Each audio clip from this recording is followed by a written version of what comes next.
Hola, ¿cómo estás? Espero que muy bien. Estamos nuevamente en esta serie, una mirada al principio de todo el Génesis. Y nos toca revisar ahora el capítulo 6 de Génesis. ¿Qué hay en el capítulo 6, 7, 8 y 9 de Génesis? El diluvio.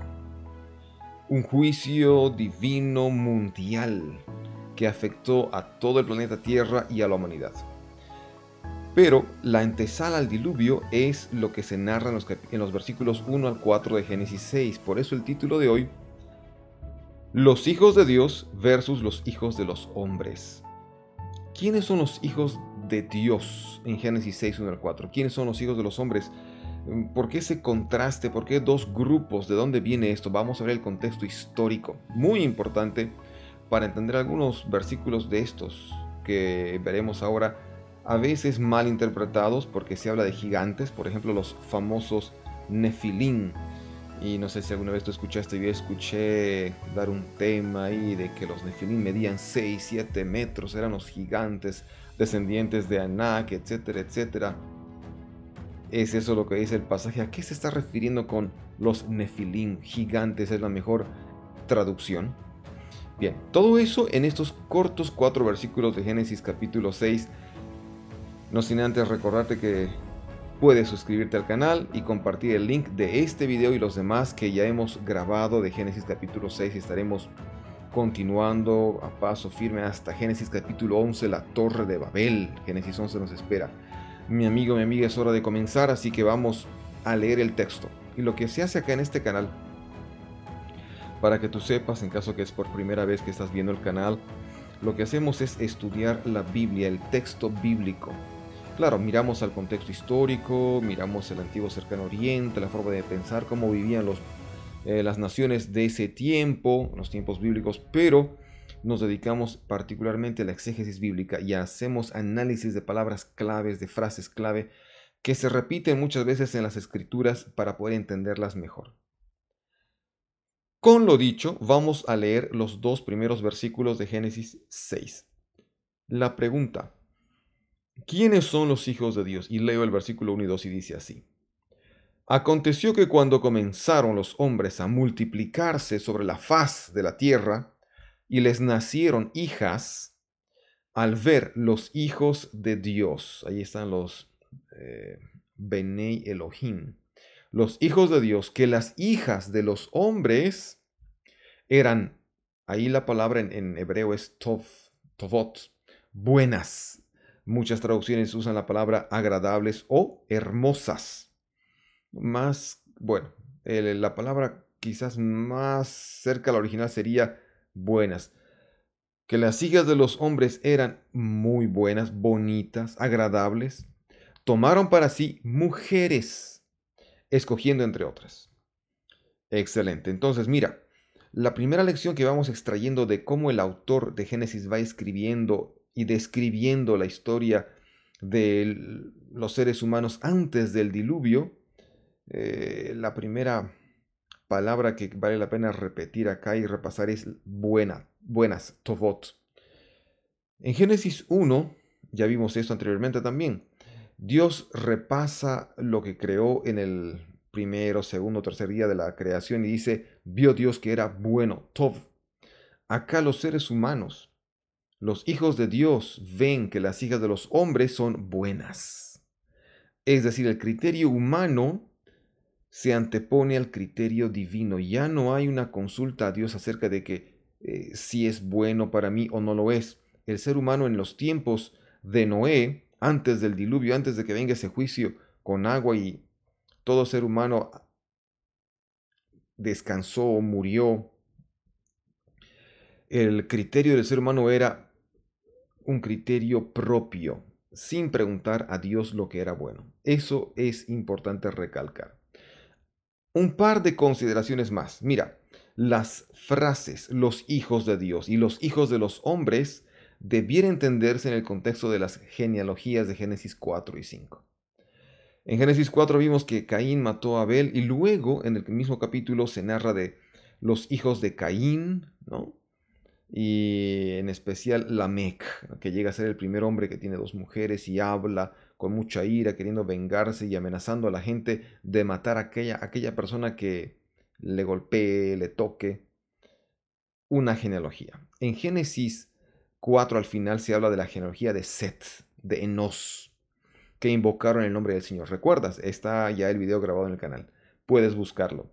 Y Génesis 5 habla de la genealogía de Adán, que vivió al final de cuentas 930 años. Mira con la longevidad que fue hecho el ser humano. Obviamente, según la Biblia, el ser humano fue creado con inmortalidad condicional. Si no hubiesen comido del árbol del bien y del mal, si hubiesen sido obedientes a Dios, Adán y Eva habrían vivido para siempre, o por siempre, por siempre.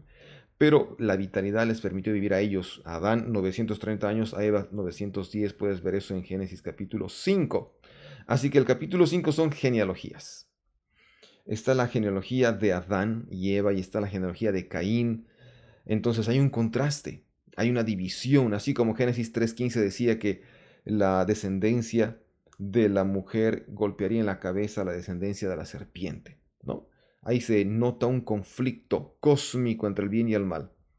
Segunda consideración entonces, Set y su descendencia representa a los que invocan el nombre del Señor. Esos son quienes, los hijos de Dios, los que invocan el nombre del Señor.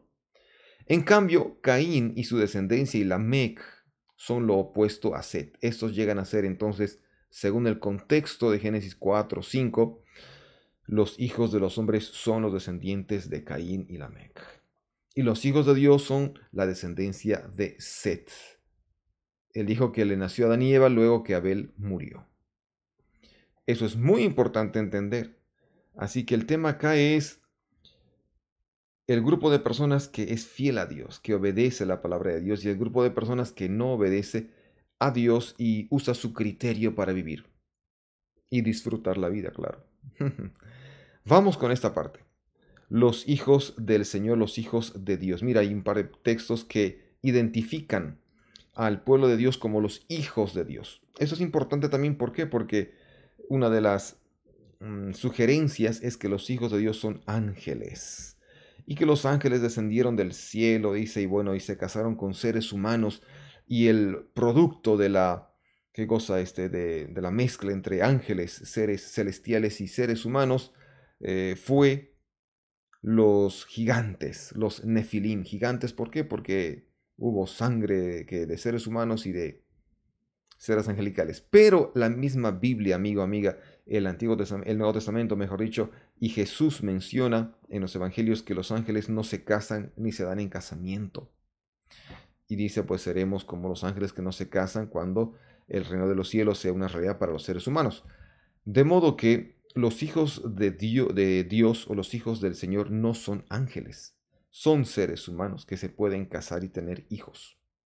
Y Deuteronomio 14:1 dice, dice así: hijos sois de Jehová, vuestro Dios, no os haréis incisiones, ni os raparéis a causa de un muerto. Aquí está la frase, hijos del Señor, Benei Adonai. ¿Quiénes son los israelitas? Un pueblo escogido por Dios. Deuteronomio 32:6 dice, ¿así pagáis a Jehová, pueblo loco e ignorante? ¿No es Él tu Padre que te creó? Él te hizo y te estableció. Entonces acá el profeta Moisés también está hablándole al pueblo y le dice, bueno, son ustedes hijos de Dios, Dios es su Padre. Los hijos de Dios en las Escrituras son el pueblo escogido de Dios, escogido por Dios. Esos son los hijos de los hombres, perdón, esos son los hijos de Dios. ¿Ok? Ahora, ¿qué pasó con los hijos de Dios? Dice que tomaron mujeres. Yo marqué con otro color acá la terminación que identifica este sustantivo como plural, ¿no? Mujeres, de entre todas las que podían escoger. Mira, este texto es bastante explícito, aunque no parece. En el sentido de que se prolifera la poligamia. Dice, tomaron mujeres, no dice que los hijos de los hombres tomaron cada quien su mujer. El autor bíblico muchas veces es específico para identificar ciertas características de un tema, de un asunto, de un mensaje. Y acá lo que el autor describió es que los hijos de Dios tomaron mujeres, más de una mujer cada uno. Muchas mujeres con un solo hombre, poligamia. Y algo más, ¿no? De entre todas, dice el texto ahí, de entre todas las que podían escoger, es una traducción más literal, que sugiere actividades sexuales salvajes e incontroladas fuera de la ley divina, incluyendo la poligamia, porque no el bestialismo y el adulterio. Entonces, eso lo comenta el SDA International Bible Commentary, página 136, el editor y también escritor Jacques Ducan. Así estaba la condición del mundo antes del diluvio. Había mucha vanidad, había mucho, ¿qué decimos? Mucho egocentrismo, mucha egolatría y buscando la satisfacción personal. No era un ejemplo la sociedad en el tiempo de los antediluvianos. Vamos ahora con el versículo 3, que dice así: y dijo Dios, mi espíritu no permanecerá, no contenderá, dicen algunas versiones, pero la mejor versión, la mejor traducción podría ser: mi espíritu no permanecerá, acá está, con la humanidad indefinidamente, o para siempre, dicen algunas versiones, o no contenderá en mi espíritu para siempre, como puse ahí la otra posible traducción. ¿Qué significa esto? Que el espíritu de Dios se retiraría. Y cuando dice mi espíritu no permanecerá con la humanidad, da a entender claramente que el espíritu de Dios no es el espíritu o algo de Dios, sino es un ser divino, que tiene preeminencia y tiene presencia individual. Ese es el espíritu de Dios. Y el señor y teólogo Pacer dice lo siguiente: sostiene que el término es cognado de una palabra acadia, permanecer, que significa proteger, escudo. En este caso, el espíritu de Jehová o Yahvé no siempre protegerá a la humanidad. Eso está diciendo Dios. ¿Por qué? Porque el ser humano se apartó totalmente de Dios en los tiempos antediluvianos, pues la raza será destruida repentinamente. Y eso sucedió con el diluvio, que vamos a ver más adelante. No te pierdas los siguientes videos. ¿Qué más podemos decir acerca de esto? Mira, el griego antiguo dice permanecer con, una interpretación que puede apoyarse en un cognado árabe. Entonces, una mejor traducción es: mi espíritu no permanecerá, no estará con la humanidad para siempre, se retirará para que el diluvio llegue y la gente muera. ¿Por qué? Porque la gente se apartó de Dios. Solo piensa en el mal, solo piensa en complacerse a sí misma. Ese es el contexto social de la gente antediluviana. ¿Y qué más pusimos acá para recordar? Si se interpreta el verbo de este modo, es posible entender ruach, espíritu, como una referencia al espíritu o aliento vital divino más que al espíritu personal de Dios. Entonces el espíritu es una persona, es un individuo, es una persona de la deidad. Muy bien, Dios se retiraría de la tierra, su espíritu se retiraría. Y esta parte, que es el clímax de estos pasajes, el versículo 4, dice la palabra que existían gigantes en esos tiempos. La pregunta sería: ¿gigantes en tamaño? ¿De qué tamaño? ¿Cuán grandes sobrevivieron al diluvio? ¿Estos gigantes murieron en el diluvio? ¿Qué pasó? ¿De dónde viene la traducción gigantes? ¿Sabes? La palabra en hebreo es esta. Te la voy a leer de derecha a izquierda: Nefilim, ¿ok? El hebreo se lee de derecha a izquierda. Aquí tenemos una nun, una fei, una yod, una lamet, una l, una jirek y una mem. Por eso Nefilim. Se traduce gigantes del griego gigantes, gigantes. Aquí tenemos el acento, que hace alusión a tamaño, claro. Pero, ¿de dónde viene la palabra nefilim? ¿Cuál es su raíz de nefilim en hebreo? Porque esta palabra está en hebreo. El griego luego se lo tradujo, pues se lo utilizó para traducir el hebreo. Nafal sería la raíz de esta palabra nefilim. ¿Y qué significa nafal? Caído, caídos, que sería una alusión a la degeneración moral, dice un autor bíblico. Los nefilim no son gigantes, son los seres humanos que cayeron en pecado, que se degeneraron moralmente, dice un autor, que parece que tiene mucho sentido. Pero junto con existían gigantes en esos tiempos, hay otra palabra importante en el texto, que es: estos eran los hombres que ganaron nombre, los valientes que ganaron renombre, ¿no? Si estás con tu Biblia puedes leer Génesis 6:4 completo. Los valientes viene de la palabra hebrea ha-giborim. Giborim, y aquí tenemos el artículo definido ha, que sería los, identificando a un grupo particular, los valientes de gran valor. El carácter violento de estos, dice un autor, ¿no? Los valientes, ¿quiénes son? Los guerreros, los luchadores, los que matan a sangre fría, quizás como Caleb, pero como Lamec. El carácter violento de estos, de la descendencia de Caín y Lamec. Entonces, parece tener sentido que Nafal venga de caídos, alusión a la degeneración moral, y Hagiborim,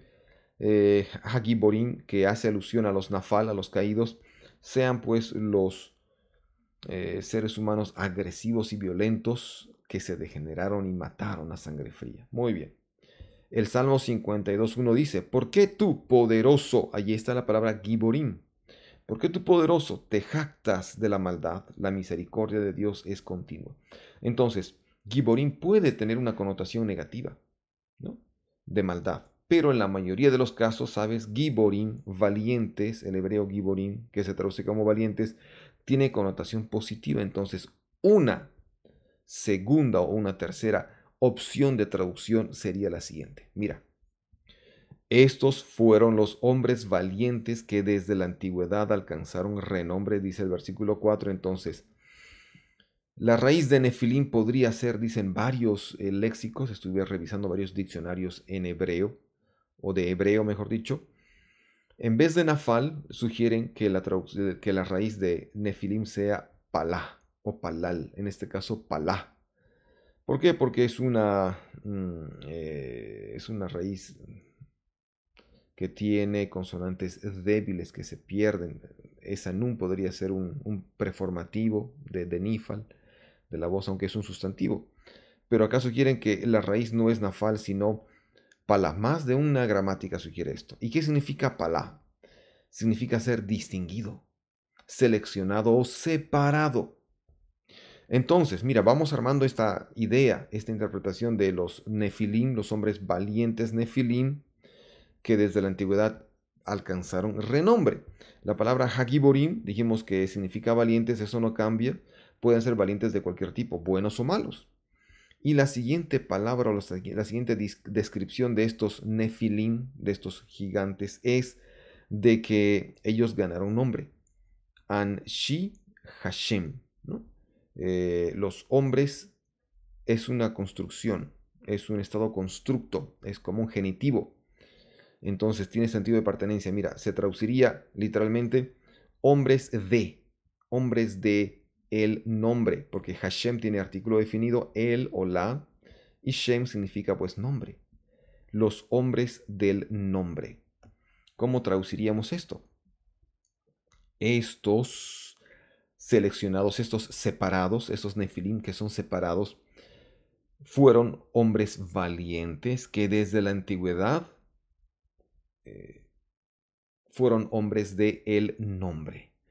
¿Y qué quiero decir o qué quiere decir la Biblia con el nombre? Mira lo que dice Levítico 24:11, que usa la misma expresión en hebreo Hashem, el nombre. El hijo de la mujer israelita blasfemó y maldijo el nombre. No se dice de quién no está el sustantivo explícito, pero cuando se menciona maldijo el nombre, está haciendo alusión a que este hijo de mujer israelita, pero de padre egipcio, si no me equivoco, así dice la historia, maldijo el nombre del Señor, el nombre Adonai, el nombre de Jehová, lo maldijo. Entonces dice que lo llevaron a Moisés, hicieron una junta y Dios habló y dijo, apedréenlo por blasfemar mi nombre. Entonces, ¿quiénes podrían ser estos Nefilim, estos gigantes? ¿Será que son realmente gigantes? Si la interpretación, si la raíz de Nefilim viene de Palá, entonces tendríamos que decir que los Nefilim significan personas separadas, personas seleccionadas por Dios, separadas pero muy valientes, que en la antigüedad alcanzaron ser reconocidas como hombres del nombre. Es decir, fueron reconocidos hombres de valor, valientes, que fueron reconocidos como hijos de Dios. Los Benei Elohim, los hijos de Dios, son los hombres del nombre, son los hombres del Señor. Interesante que en la primera parte de los versículos 1 y 2 de Génesis 6 se usa hijos de Dios, y acá se habla de hombres, no hijos, pero hombres del nombre, hombres de Dios. Esa es una traducción que en lo personal me gusta más y me convence más de que en los tiempos bíblicos y antediluvianos, antes del diluvio, existieron hombres separados por Dios, separados para testificar de Dios, que eran muy valientes y que se identificaron con el nombre de Dios. Esos son los Nefilim. Así que el tema gigantes no tiene mucho que ver. ¿Por qué? Vamos a dar un poco más de argumento. Cuidado que pienses que simplemente estoy hablando por hablar y tú digas, no, no, no, aquí mi Biblia dice gigantes. Así que tienen que ser gigantes de tamaño. Mira, el verso 6:4 de Génesis. Estos fueron los hombres valientes que desde la antigüedad alcanzaron renombre. Deuteronomio 28:58 es un capítulo de bendiciones y maldiciones. Y mira lo que dice. Si no cuidas de poner por obra todas las palabras de esta ley que están escritas en este libro, temiendo a ese nombre, y aquí está, mira, yo puse el hebreo, et Hashem. El et es un acusativo, bueno, es indicador de objeto directo, ¿no? Sobre quién va a recaer la acción del verbo. Deben temer, los hijos de Dios deben temer al nombre, deben temer al Señor, deben ser hijos de Dios. Mira, dice así, ¿no? Temiendo a ese nombre o al nombre glorioso y temible de qué? De Jehová, tu Dios. Con estos dos versículos que ya vimos, Levítico y Deuteronomio, podemos entender de que estos Nefilim eran personas buenas, descendientes de Set, que llegaron a ser muy valientes y fueron reconocidos como hombres del nombre, hombres de Dios, y también reconocidos como los hijos de Dios. ¿Por qué? Por lo siguiente, vamos a ver algo más. El nombre alude al Señor Dios, y esto dice así. Esto saqué del Complete Biblical Library, la biblioteca completa de la Biblia. Esta cita es importante. La referencia en Génesis 6:4 proporciona el contexto del diluvio y la preservación de Noé por parte de Dios. Lo que está en rosado leo y dice así. Los Nefilim estaban presentes mientras la pecaminosidad de la humanidad se multiplicaba después del diluvio también, porque dice, estos ganaron renombre, y también después, dice, también después, así dice el texto, o sea que entraron al arca. Moisés era un Nefilim, ¿ok? Pero sigo leyendo. Se multiplicaba después del diluvio, lo que debería significar que Noé era uno de estos Nefilim que también existieron después del diluvio, después de esas cosas, que eran personas separadas, que temían a Dios y respetaban el nombre de Dios. ¿Qué más dice el Complete Biblical Library? Además, la afirmación de la segunda mitad del versículo, aquellos eran los hombres poderosos, valientes, poderosos de la antigüedad, hombres de renombre, parece, según la biblioteca esta, parece referirse a los Nefilim, debido a la posición enfática de la palabra y a la naturaleza parentética de la mención de los hijos de Dios y las hijas de los hombres. Este comentario, como muchos otros, y diccionarios en hebreo también mencionan claramente de que los Nefilim están conectados con los Giborim, ¿no? Los gigantes o los separados son los mismos valientes, los mismos poderosos, y son los mismos que son reconocidos como hombres del nombre. Es un mismo grupo de personas. Entonces, hemos identificado a los Nefilim. Los Nefilim, ¿quiénes son? La mejor conclusión es que Noé, que caminó con Dios, Génesis 6:9, fue el último de los Nefilim, que eran los separados espiritualmente, héroes de la fe, en el nombre del Señor, descendientes de Enos, en cuyo tiempo la gente comenzó a invocar el nombre del Señor, en fe y adoración, Génesis 4:26, y a través de Enoc también, Enoc que también caminó con Dios, Génesis 5:22, y Dios lo tomó al cielo, no conoció la muerte.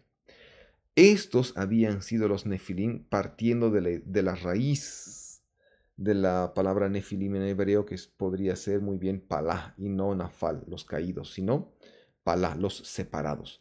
Entonces los Nefilim son un grupo específico, son un grupo que teme a Dios, son un grupo que representa a Dios en ese tiempo final, porque el diluvio puso un fin a la humanidad, a la vida humana en la tierra, porque como veremos, el agua cundió, tapó todo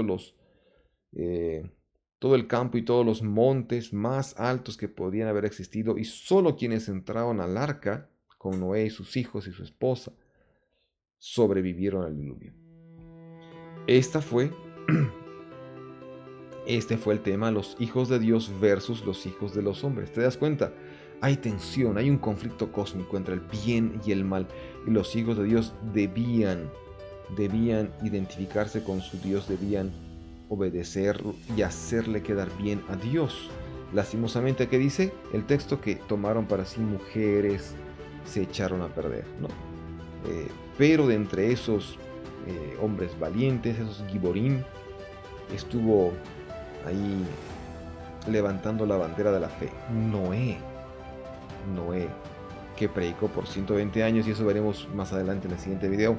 Pero Noé llega a representar a los hijos de Dios como Dios quiere, un hombre de fe. Muy bien, si te gustó este video, el contenido, y mira el estudio de palabras que hicimos, muy importante, interesante también, te invito a que te suscribas, compartas este link con otras personas, y pronto estaré subiendo el video que tiene que ver con Génesis 6, 5 al 8. Ahí dice que Dios se arrepintió de hacer a la humanidad. ¿Dios se arrepienta de verdad? Dios dice que es Dios y no es hombre para que se arrepienta, pero el texto pareciera decir eso. Le dolió en su corazón. Naham es la palabra que vamos a analizar la siguiente. Que te vaya muy bien y estaremos pronto compartiendo contigo un video más. Hasta la próxima.